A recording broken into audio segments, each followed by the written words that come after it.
Atenção! Começa agora uma teleaula de Física do ensino médio. Você vai assistir a teleaula de número 21. Bons estudos!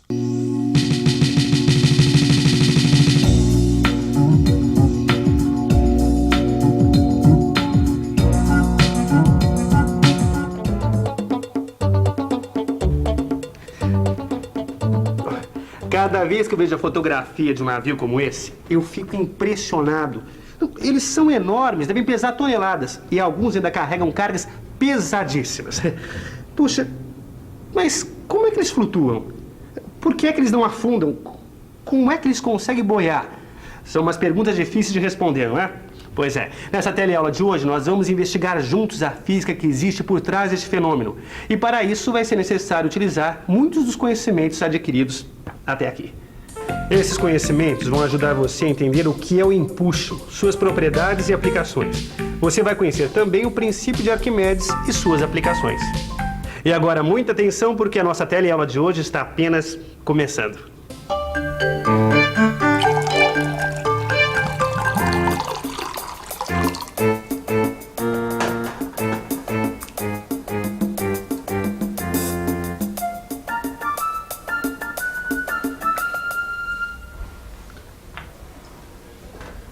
Ô, Gil, meu querido, desculpa perguntar, o que você tá tentando fazer, hein? Gil? Ô, Vicente, você Oi. tá aí? Tô aqui. Eu tô fazendo uma experiência, não tá vendo? Tô vendo. Sabe, eu sinto que quando eu tento empurrar essa rolha pra baixo, eu sinto que tem uma resistência, alguma coisa que faz com que ela suba, entendeu? Sei. Ó, presta atenção, ó, quer ver? Ó, eu empurro ela até embaixo, ó, e ela sobe rapidinho. Por que será, hein? Sabe por que isso acontece? Porque isso aqui, meu querido, é rolha. E rolha é feita de cortiça. E cortiça boia. É por isso que ela sobe. Grande definição científica. Mas é isso que está acontecendo? Não, ó, pensa bem. Para a rolha subir, a gente precisa que exista alguma força que faça ela vir para cima, tá certo? Agora, da onde vem essa força? Da onde que ela surge? É isso que eu quero saber. Ah, agora eu tô entendendo onde você quer chegar. Vou até arriscar um palpite, hein, Gil? Isso aqui tem a ver com pressão, sabia? E pressão, por sua vez, tem a ver com força. Lembra da definição? Pressão é força dividida pela área. É mesmo, Vicente. Nós já vimos isso. Nós já vimos como a pressão se comporta no interior dos líquidos e que ela aumenta de acordo com a profundidade. Agora, isso não responde totalmente à minha pergunta da onde vem essa tal força. Vicente, falta alguma coisa. Ó, alguma coisa tá faltando. Olha, uma coisa importante para a gente observar nessa experiência é que o objeto se estende por uma certa região do líquido. Ué, como assim? Olha, pensa nele como formado por várias partes e cada uma delas mergulhada numa profundidade diferente. E, portanto, a pressão exercida pelo líquido sobre cada uma dessas partes será diferente. Lembre-se que a pressão é o resultado da aplicação de uma força sobre uma superfície. Então, vamos analisar as forças que atuam nas diferentes partes deste objeto. Sabemos que força e pressão são grandezas diretamente proporcionais. Logo, a força é maior onde a pressão é maior. Preste atenção, o tamanho da seta indica a intensidade da força naquele ponto. Você notou que as forças que atuam na parte de baixo do objeto, isto é, aquelas que tendem a empurrar o objeto para cima, são maiores do que as que tendem a empurrá-lo para baixo? Para saber o que ocorrerá com o objeto, precisamos somar todas as forças que atuam sobre ele. Fazendo esta soma, obtemos uma força que tem direção vertical e sentido de baixo para cima. Esta força resultante é chamada de empuxo. Empuxo? Isso mesmo, é o empuxo que empurra para cima os objetos mergulhados nos líquidos, inclusive esta rolha. O empuxo existe porque a pressão varia conforme a profundidade. É verdade. Se a pressão fosse a mesma em todos os pontos, as forças seriam iguais e se anulariam, né? A força resultante seria nula e desse jeito não haveria empuxo. Exatamente. Arquimedes, cientista e filósofo grego que viveu no século III a.C., desenvolveu a ideia de empuxo, que explica os fenômenos da flutuação dos corpos, que atualmente é expressado da seguinte forma: todo objeto mergulhado num líquido recebe um empuxo vertical para cima, cujo valor é igual ao peso do líquido deslocado pelo objeto. Incrível, hein, Vicente? Um cara descobriu uma coisa dessas há tantos séculos, hein? Não é demais, bicho? Que demais, Não, esse Arquimedes era incrível, bicho. Eu soube de uma história dele que De quem? inacreditável. Do Arquimedes. Do Arquimedes. Uma vez um rei procurou ele, porque o rei, como todo rei, tinha uma coroa, tá certo? E tava encanado. Ele falou, pô, minha coroa não é de ouro, ela é falsa e tal e tal. E ele queria provar se era ou não era, sem destruir a coroa. E o Arquimedes, sabe quando ele conseguiu resolver esse problema, descobrir a solução para o problema? Nem imagino. Durante o banho dele, cara. Que isso? Sabe o que aconteceu? Ele descobriu que o nível da água dentro da banheira subia toda vez que ele mergulhava o corpo dele na banheira. Tá certo. Entendeu? E que o volume de líquido deslocado, no caso a água, era igual ao volume do corpo mergulhado, no caso o corpo dele mesmo. Ficou tão contente com a história, bicho, que se esqueceu de tudo. Saiu correndo pelado pela rua, completamente nu, gritando Eureka, Eureka! Que isso, Vicente? O que é Eureka, rapaz? Eureka quer dizer achei. Ou seja, ele tinha achado a solução pro problema do rei. Imagina a moral do cara. E ele saindo daquele jeito pelado. Agora, ó, Vicente, pensando nisso tudo que você acabou de dizer dessa história, é incrível mesmo. Mas é o seguinte, será que a gente consegue achar alguma solução para o nosso problema? Eu acho que sim, Gil.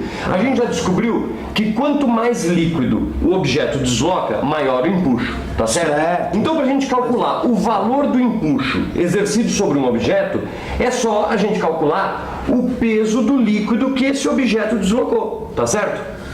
Não, tá certo, até aí tá certo. Agora, como a gente faz isso é que é o problema, você sabe? Bom, aí... Tá legal. Vamos obter a expressão matemática que nos permite calcular o empuxo que age sobre um objeto, certo? Bom, a gente já sabe que o empuxo é igual ao peso do líquido deslocado.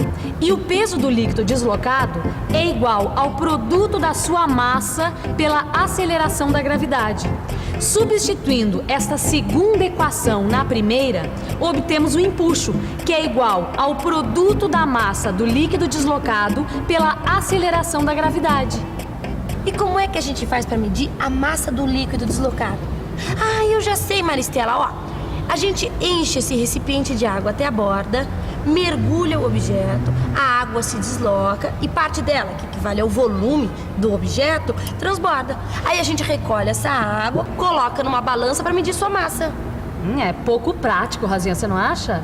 Então como é que faz? Ora, medindo diretamente o volume do líquido deslocado. Olha só, esse recipiente aqui tem graduação, não tem?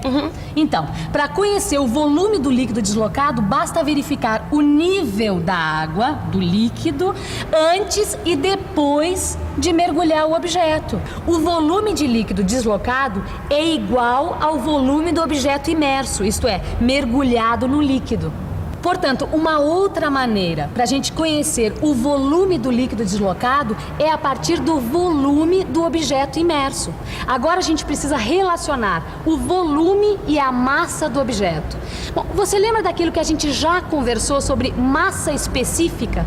Sei. Massa específica também é conhecida como densidade. E densidade é a grandeza que relaciona a massa e o volume de um objeto. Isso mesmo.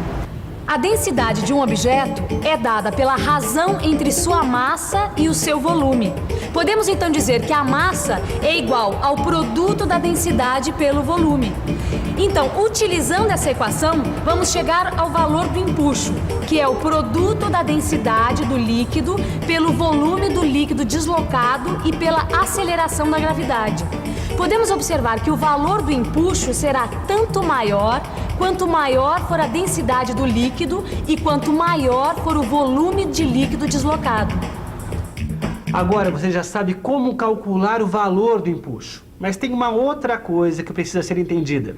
Nem todos os objetos colocados no líquido se comportam da mesma forma. Alguns afundam, outros ficam na superfície e outros ainda descem um pouco e depois param. Quando é que cada uma dessas situações acontece? Quando um objeto é mergulhado num líquido, fica sujeito a duas forças, o seu próprio peso e o empuxo. Para saber o que ocorre com o objeto, precisamos estudar a relação entre estas duas forças. Podem ocorrer 3 situações distintas. A primeira ocorre quando o peso do objeto é maior que o empuxo e o objeto desce até atingir o fundo do recipiente. Outra situação ocorre quando o peso do objeto é igual ao empuxo. Neste caso, o objeto vai ficar parado na posição em que foi abandonado. A terceira e última situação ocorre quando o peso do objeto é menor que o empuxo. Neste caso, o objeto sobe e pode boiar na superfície do líquido. E é isso que acontece com os navios. Quando o navio está na água, ele é equilibrado por 2 forças iguais: o seu peso e o empuxo. Eureka! Existe um modo de saber se um objeto vai afundar ou não num determinado líquido. Como? Bom, a gente já sabe que o empuxo depende de 3 grandezas. Bom, se eu entendi corretamente, o empuxo depende da densidade do líquido, do volume de líquido deslocado e da aceleração da gravidade. É isso aí. E o peso do objeto, como pode ser escrito? Veja só, o peso do objeto vai ser escrito em função da sua densidade, do seu volume e da aceleração da gravidade. Onde escrevemos a massa como produto da densidade pelo volume do objeto. Vamos imaginar inicialmente que o objeto, ao ser colocado no líquido, fique totalmente imerso. Neste caso, o volume do líquido deslocado e o volume do objeto são iguais. E se esses volumes são iguais, o que isso significa? Já sei. Olha só, com os volumes iguais, a única diferença entre o valor do empuxo e o valor do peso são as densidades. Deixa eu ver se eu entendi bem. Quer dizer então que a relação entre o peso e o empuxo só vai depender das densidades? A densidade do líquido e a densidade do objeto? É isso mesmo. Então, para saber se um objeto vai afundar ou não, a gente tem que analisar a relação entre a densidade do líquido e a densidade do objeto. Então, sabendo disso, você já é capaz de prever, Rosinha, o que ocorrerá a um objeto quando ele for mergulhado num líquido? Bom, eu acho que sim. Mas deixa eu pensar um pouco. Vamos pensar um pouco. Bom, eu já sei que quando o peso do objeto é maior do que o empuxo, o objeto afunda. Neste caso, a densidade do objeto é maior do que a densidade do líquido. Quando o peso do objeto é igual ao empuxo, já vi que o objeto permanece em equilíbrio na posição onde foi deixado e totalmente imerso no líquido. Este caso ocorre quando a densidade do objeto e do líquido forem iguais. É o caso dos submarinos, que podem variar sua densidade média, enchendo ou esvaziando de água os seus reservatórios. E quando o peso do objeto é menor do que o do empuxo, já vi que o corpo sobe até atingir o equilíbrio na superfície, ficando com uma parte para fora do líquido ou emersa. Portanto, sempre que a densidade do objeto for menor do que a densidade do líquido, ele poderá boiar. É isso. Portanto, conhecendo a densidade do líquido e a densidade do objeto, a gente já pode prever o que ocorrerá quando a gente mergulhar o objeto no líquido. Bom, agora a gente já pode resolver a nossa dúvida inicial. O navio boia porque a densidade média dele é menor do que a densidade da água. Puxa, quanta informação! Acho que está na hora de uma revisão. E atenção, se liga aí que é hora da revisão. Na teleaula de hoje, você aprendeu que o empuxo é uma força vertical, dirigida para cima, que aparece sempre que um corpo está mergulhado num líquido qualquer. E que o empuxo surge em consequência do fato da pressão variar com a profundidade no líquido. Conheceu também o princípio de Arquimedes, que diz que todo corpo mergulhado em um líquido recebe um empuxo vertical para cima igual ao peso do líquido deslocado pelo corpo.